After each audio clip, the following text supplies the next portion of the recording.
सवाल पूछ रहे थे कि जी गन्ना गन्ना गन्ना, कुछ लोग तो गन्ना लेकर के वहां आ गए थे। तब जयंत चौधरी ने ये कहा था कि चिंता मत कीजिए। जयंत चौधरी जी ने टाइट किया और फिर ये कहा कोई बात नहीं, एक आध दिन में ही आपको कोई खुशखबरी मिलेगी कि 400 पार सीटें इसलिए मांग रहे हैं क्योंकि गन्ना भी तो 400 पार कराना है। पश्चिम उत्तर प्रदेश की रीढ़ है गन्ना। ये बहुत जरूरी था किसानों को भाव देना। राष्ट्रीय लोकदल के प्रत्येक सिपाही के खून के कण कण में गन्ना है। आप तुलना कीजिए कि पिछली सरकारों में क्या हुआ करता था और आप ये देखिए कि वर्तमान की सरकार है, इसमें क्या हो रहा है। मुख्यमंत्री जी किसान हितैषी और गन्ना हितैषी हैं। दर्शकों नमस्कार, डीएनपी इंडिया में आपका स्वागत है। मैं हूं आपके साथ राहुल चौधरी। दर्शकों, जिसका इंतजार था वो घड़ी आ गई है। चुनाव से पहले 2024 के लोकसभा चुनाव से पहले राष्ट्रीय लोकदल के मुखिया जयंत चौधरी ने यह कहा था कि 400 पार सीटें इसलिए मांग रहे हैं क्योंकि गन्ना भी तो 400 पार कराना है। सभी को इंतजार था कि भाई कब गन्ना 400 पार होगा। तो जैसा कि मैंने कहा कि जिसका इंतजार था वो घड़ी आ गई है और उत्तर प्रदेश सरकार ने यह फैसला किया है, यह आदेश दिया है कि गन्ना अब जो अगैती प्रजाति है उसका मूल्य 400 रुपए कर दिया गया है। जो सामान्य प्रजाति है उसका मूल्य 390 रुपए कर दिया गया है। और हमारे साथ में बातचीत करने के लिए राष्ट्रीय लोकदल के शामली से विधायक प्रसन्न कुमार चौधरी जी मौजूद हैं। प्रसन्न जी, बहुत बहुत स्वागत है आपका और बहुत बहुत शुभकामनाएं। आपके द्वारा किया गया जो प्रयास अब किसानों के लिए एक बहुत बड़ा वरदान साबित होने वाला है। भाई, आदरणीय चौधरी जयंत सिंह जी के प्रयास से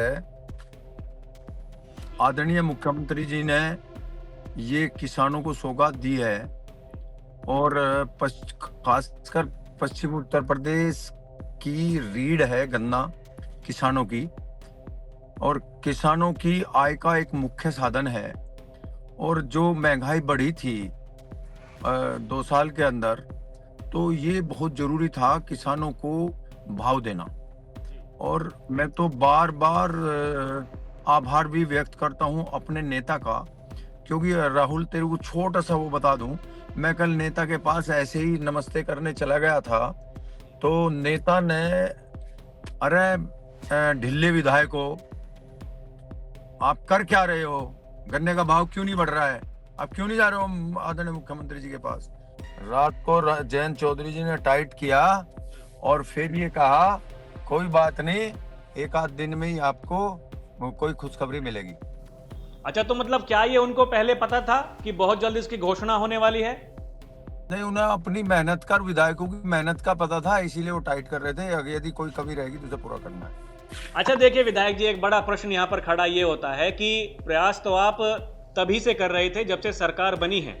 भाई हमने कि जैसे ही बीजेपी और राष्ट्रीय लोकदल का गठबंधन होता है तो जो किसान वर्ग है उसको एक बड़ी आस थी। हम भी जब जाकर के लोगों से बात करते हैं तो एक आशा के साथ में वो हमसे ये कहते थे कि भाई ठीक हुआ, सरकार में है बीजेपी और हमारे वाले चले गए तो अब हमें कुछ फायदा होगा। लेकिन फायदा नहीं हो रहा था और बहुत सारी बातें की जा रही थी। और खासकर जो आपके विपक्षी हैं, देखिए वो तो लगातार ये सवाल उठा रहे थे कि ये कुछ नहीं, सत्ता की मलाई चाटने के लिए चले गए हैं, अब बीजेपी के साथ में कुछ नहीं करने वाले हैं। अब आप उनके लिए क्या कहना चाहेंगे? हम सरकार में रहकर अपनी बात रख रहे थे। मैं विपक्षियों की भी आरोप प्रत्यारोप ना लगाकर उन्हें भी अपनी मेहनत करनी चाहिए। लेकिन वो एक दूसरे पे जब एलिगेशन लगाएंगे तो वो गलत होगा न। तो अब उन्हें सबक लेना चाहिए न।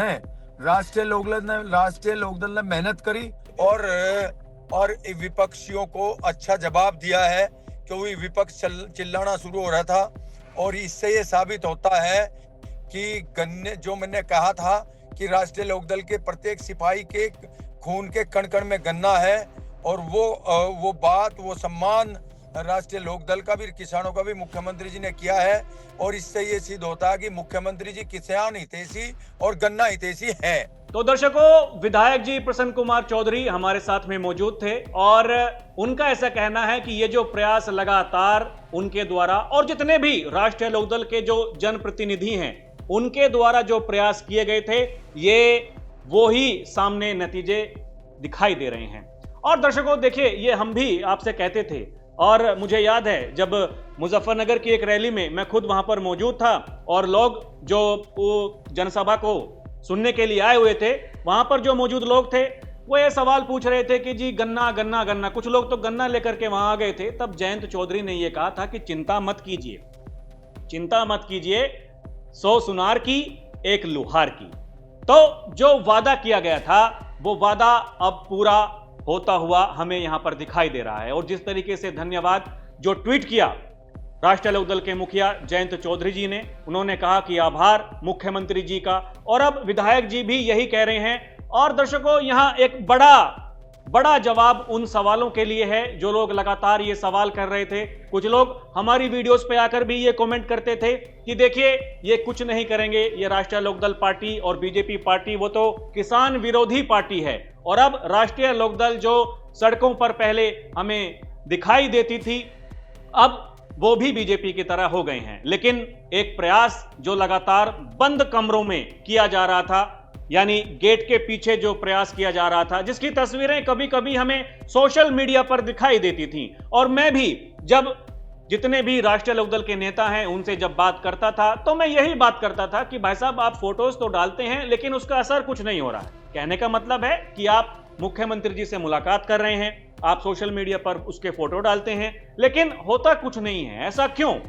और वही जो मुख्यमंत्री योगी आदित्यनाथ ने जब वो छपरौली पहुंचे थे तो उन्होंने यही कहा था कि पहले में और अब में तुलना कीजिए, आप तुलना कीजिए कि पिछली सरकारों में क्या हुआ करता था और आप ये देखिए कि वर्तमान की सरकार है इसमें क्या हो रहा है। हालांकि उस दौरान भी बहुत सारे लोग गुस्से में थे, वो ये कह रहे थे कि हमें तो कुछ भी नहीं मिला। लेकिन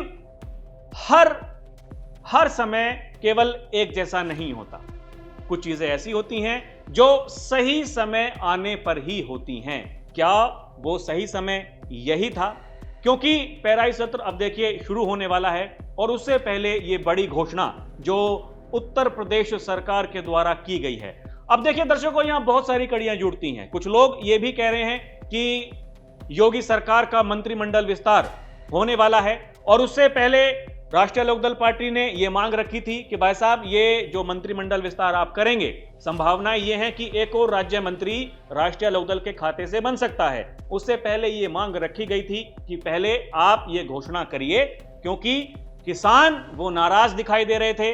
लेकिन अब ये घोषणा जो हुई है उसके बाद में किसान क्या कहते हैं, ये भी अपने आप में एक बहुत बड़ी बात है। और दर्शकों, हम लगातार प्रयास करेंगे किसानों के बीच में जाने का और उनसे ये पूछेंगे कि अब उन्हें कैसा लग रहा है। दर्शकों, आपको कैसा लगा और आपको हमारी ये वीडियो कैसी लगी हमें कमेंट करके जरूर बताइएगा। अभी के लिए इतना ही। आप देखते रहें डीएनपी इंडिया, हर खबर भरोसे के साथ। नमस्कार, जय हिंद।